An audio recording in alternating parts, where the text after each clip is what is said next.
There is absolutely no concept of consistency in Islam. Never has been, never will be. Why? Because the God of Islam is the God of inconsistency, and the Prophet of Islam is the Prophet of hypocrisy. If you criticize Islam, Allah and Muhammad will moan and wail that you're criticizing Islam, but Allah and Muhammad gladly criticize your religion. Why the inconsistency? If you say a negative word about Muslims, Allah and Muhammad will sob and whimper because you're so mean. But Allah and Muhammad call non-Muslims the worst of creatures. Surah 98, verse 6 of the Qur'an. Why the hypocrisy? When the pagans of Mecca wouldn't allow the Muslims to take the pilgrimage to Mecca, Allah and Muhammad whined endlessly about the intolerance and the oppression. But when Muslims conquered Mecca, Allah and Muhammad declared that only Muslims, no one else, could take the pilgrimage to Mecca. Why the double standards?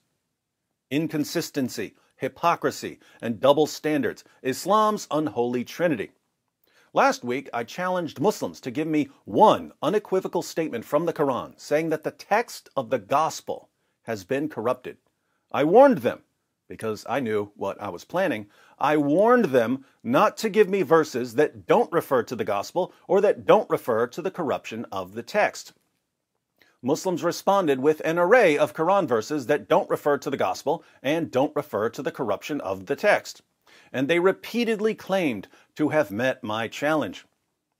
What these Muslims don't realize is that, as usual, their hypocrisy has led them into a trap and that they now have to admit that their own book, the Quran, has been corrupted. In the coming days, we'll be going through a number of different ways that Muslims have condemned their own God, their own prophet, and their own book without even realizing it. But in this video, we're just going to set the stage for the fire and brimstone that they have brought down on the Quran. Let's look at two verses of the Quran and think carefully about what these verses say. You should learn the reference here. I've included the verses in the description. Be sure to copy them and paste them regularly. You're about to see why.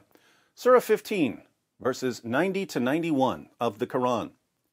Of just such wrath as we sent down on those who divided Scripture into arbitrary parts, so also on such as have made Qur'an into shreds as they please. Made Qur'an into shreds as they please. According to the Qur'an, someone shredded the Qur'an. That's the Yusuf Ali translation, the most popular English translation. Let's look at the M.H. Shakir translation. Like as we sent down on the dividers those who made the Quran into shreds. Oh my goodness, once again, someone shredded the Quran according to the Quran. My favorite here is the Palmer translation. As we sent down punishment on the separatists who dismember the Quran. The poor Quran has been dismembered. It's been shredded and dismembered.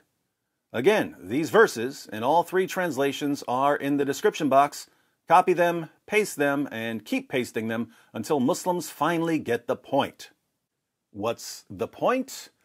The point is that the harshest language the Quran ever uses about any book is right here in Surah 15, verses 90 to 91. The Quran never comes close to saying that the Torah has been shredded, or that the Psalms have been shredded, or that the gospel has been shredded. The Quran only says that the Quran has been shredded and dismembered. Question for Muslims. Since Allah declares that the Quran has been shredded and dismembered, should we conclude that the Quran has been corrupted? Hypocrisy alert, their response will be, no, David, Allah saying that the Quran has been shredded and dismembered has absolutely nothing to do with someone corrupting the Quran. Oh, really? So, even though this is the harshest language the Quran uses of any book ever, it has nothing to do with the corruption of the text of the Quran. But if the Quran elsewhere says something that can't possibly be referring to the corruption of the text of the Torah or the Gospel, it will somehow be conclusive proof that the Torah and the Gospel have been corrupted. Interesting methodology. I asked Muslims for a single unequivocal statement from Allah in the Quran claiming that the text of the gospel has been corrupted. At the end of his second response, Adnan Rashid put this text on the screen. As for the current Bible, the following verses of the Quran categorically state that the scriptures of the Jews and the Christians have been corrupted. Now, we went through Adnan's entire video in a live stream. The link is in the description box. And I'll be posting separate videos on all of the main verses that Muslims use in their desperate attempts to show that the Quran affirms the corruption of the Torah and the Gospel. But let's look at an example to illustrate the hypocrisy here. Adnan quotes Surah 3, verse 78 of the Quran as a verse that categorically states that the scriptures of the Jews and the Christians have been corrupted. Here it is in Adnan's video. And indeed, there is among them a party who altered the scripture with their tongues, so you may think it is from the scripture, but it is not from the scripture.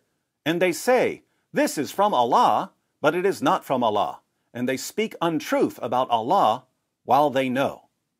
Does this verse mention the gospel? Not at all. This verse is actually about Jews. Does this verse say that they change the text? No. It says that there is a party among them who alter the scripture with their tongues.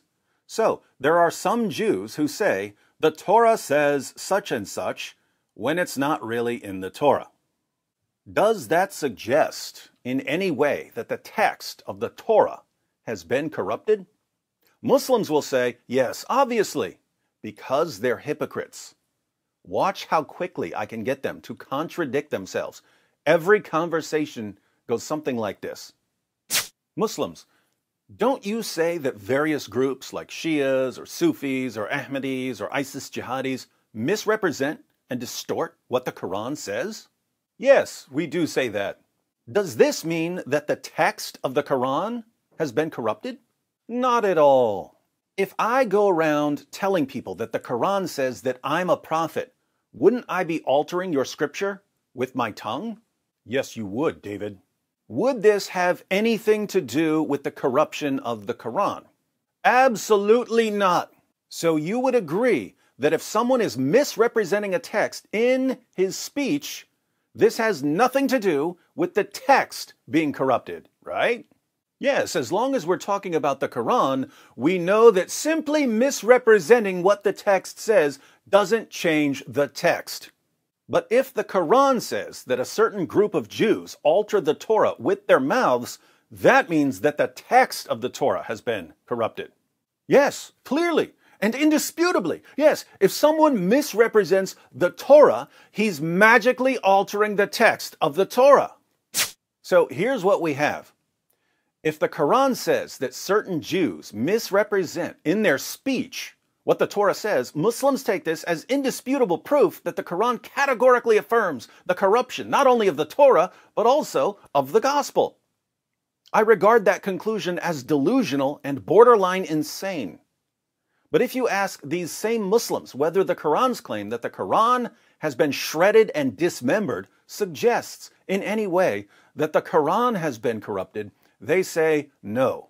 And they'll call you stupid for even suggesting that the Quran is affirming its own corruption. Notice, if the Quran had said that someone shredded the Torah, Muslims would say that this proves categorically that the Quran is affirming the corruption of the Torah.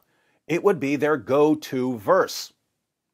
If the Quran had said that someone shredded the Psalms, Muslims would say that this proves categorically that the Quran is affirming the corruption of the Psalms. It would be their go-to verse.